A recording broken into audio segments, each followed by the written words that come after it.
I planned to go with my friend Amelie. Of course, was a student, so I didn't have a lot of money.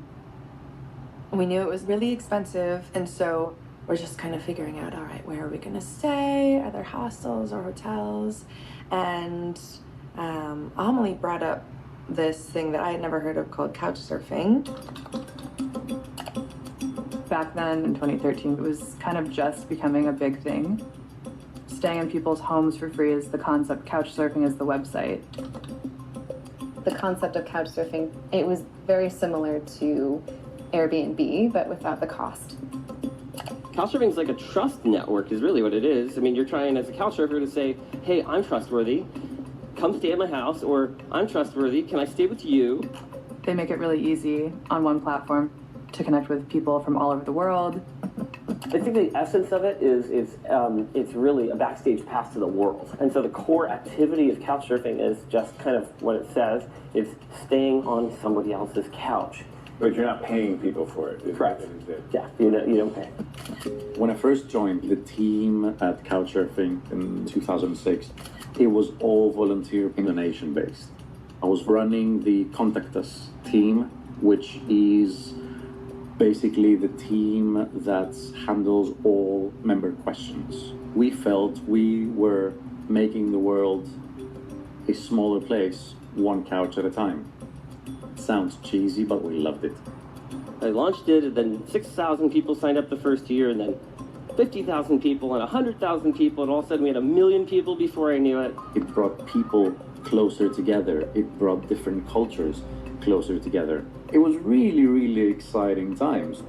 You know, you basically create a profile, you say, you know, what language you speak and what your hobbies are and what your interests are.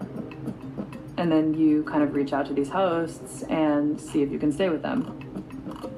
Once we have agreed you're staying at mine, there is this unspoken agreement that we're taking care of each other.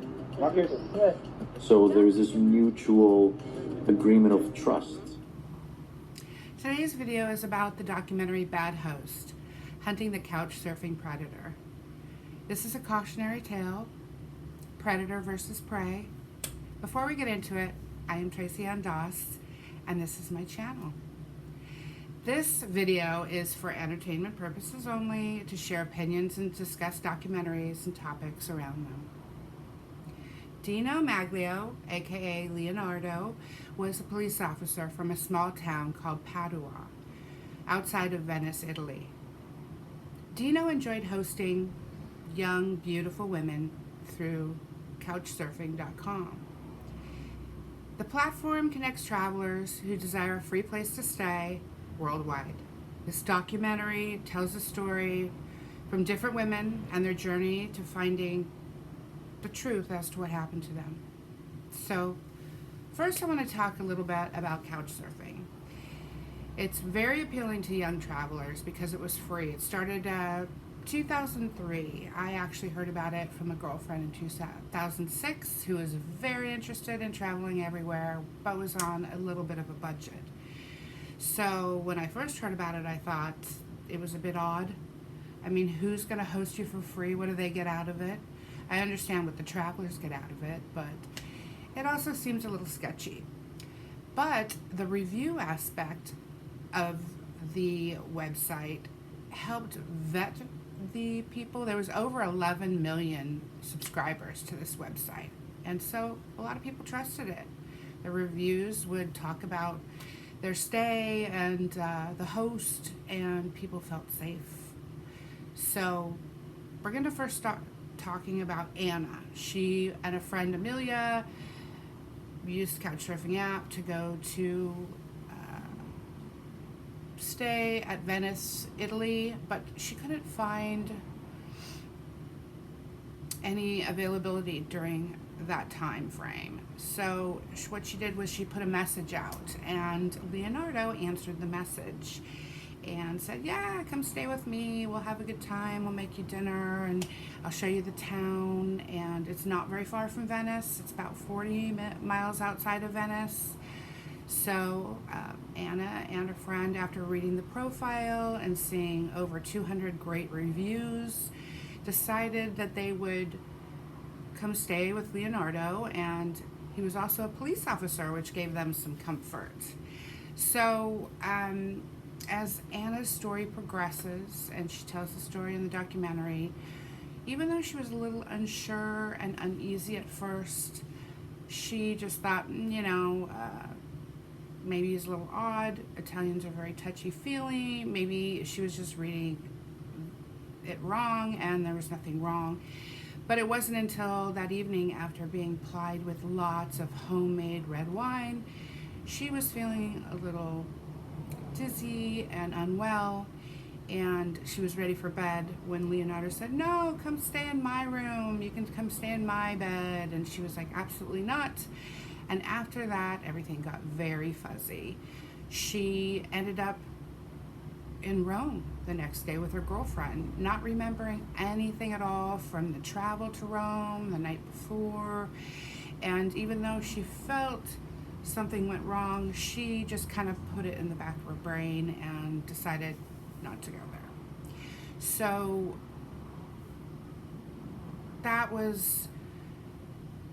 it was a really tough time for Anna, because as much as she enjoyed her trip, there was some kind of like strange feeling about it. So she just kind of wanted to put it away and not think about it again. And about 8 months later, Maria, a young woman from Portugal, reached out via Facebook, and after reading reviews, collecting names from Couchsurfing.com, she came across Anna's name and contacted her and said, I just wanted to find out if, anything was strange about your visit with Leonardo, and if so, please reach out to me. I've had an incident with him, but I don't find any negative reviews. And so that is when Anna and Maria got together, talked, and Maria decided she was going to start this group. And it's called Let's Stop Leonardo Girls. And during this time, she was doing a lot of investigation, and women were reaching out, and they got up to 14 different girls. So she knew that it wasn't just in Anna's mind. Something had happened to her, and she believed something had happened to a lot of these girls, and they were drugged, and this was really serious, and she wanted some justice. So the next story is about Kate. Kate was also part of the group. Kate was a very intelligent girl. She loved poetry and art and music, and she went out to go visit a little town outside of Padua, which was known for having Juliet's balcony from Romeo and Juliet. And so she really wanted to go see this, and she reached out looking for a place on Couchsurfing and couldn't find anything reasonable enough. And that's when Leonardo reached out to Kate and invited her to come stay with him, and that he would show her the town, and he would take her wherever she wanted to go to explore, and he would make her dinner and, do the whole Italian thing. So Kate took him up on the offer and went out to stay, and she woke up the next morning and she was so drugged she couldn't even move. She couldn't stop Leonardo. He was telling her he loved her, and she was paralyzed in fear, but also because she was drugged. So she fled to a friend of hers who lived in London, and she told him the story. He told his parents. They got the police involved, and that is when she had some tests run and went back to the United States and waited to hear from them. The next story is a little more disturbing, only because it involves a 16-year-old girl. this is kind of what catapulted the story and made for Leonardo's first arrest. A woman named Jane brought her 2 daughters to stay with Leonardo through the Couchsurfing app, and the next morning Mom woke up and realized her 16-year-old daughter was not in bed with them, and so she went out to see if she was in the restroom or the kitchen, and standing in front of Leonardo's bedroom door, she decided that she would open that door and see if her daughter was there. And sure enough, her daughter was there. Her daughter was drugged. Her daughter was in bed with Leonardo. So the mother took the daughter out of the bed and for 5 hours tried to rouse her, to get her up, to get her able to walk out of the apartment. And she went straight with her daughters to the police department and told them a story. And this actually led to the first conviction of Leonardo. He was arrested and sentenced to 6.5 years, which was great, except for within a few months they let him out for house arrest, and when they went out to check on him, he already had 2 Couchsurfing women already there. One had drugs in her system, and they sent him back to prison to continue with the 6.5 years. During this time, the 14 girls from the Facebook group had hired a lawyer, had hired IRPI, which is an investigating reporting project, Italy. It's a great feeling knowing that he's going to spend time behind bars. We had done our part, proved that he definitely perpetrated this crime. That was my number one thing. If somebody hurt my baby, they're going to pay. I want him away forever. Mario has been sentenced to 6.5 years in jail. I just hope that more women come forward, because there must be so many.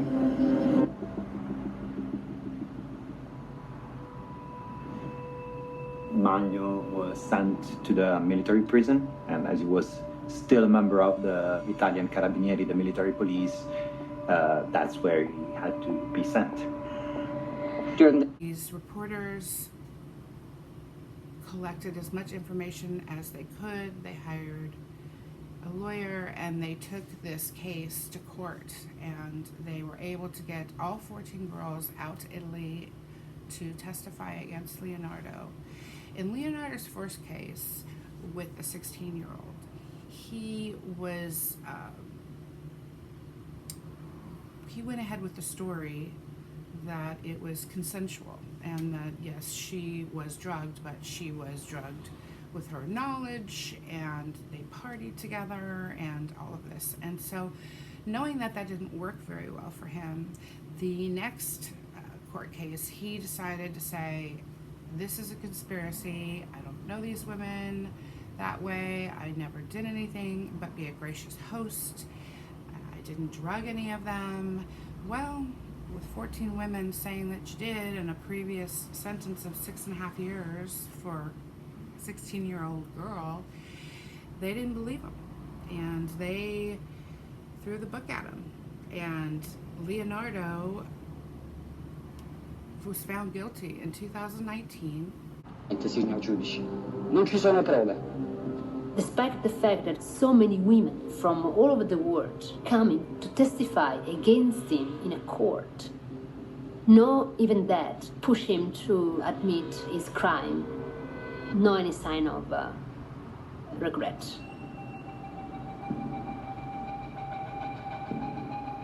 We were waiting for the verdict to be pronounced by the leading judge. I was so nervous. Anything could happen in that moment.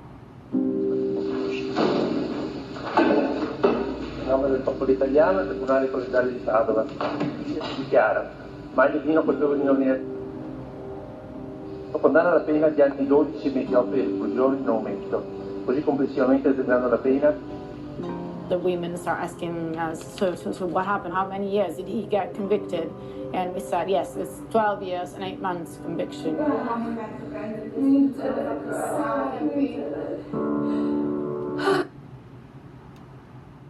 15 counts of drugging, 5 accounts of aggravated assault, and 4 accounts of abusing power being a police officer. This led to a 12-year and 8-month sentence. Justice has been served. These women are warriors. They did not give up. And you know, we are more powerful in numbers. So again, this was a cautionary tale. I want y'all to be safe out there when you travel, and have fun, enjoy life, but know your surroundings, be cautious. I'll see y'all soon. Thanks so much. I love you.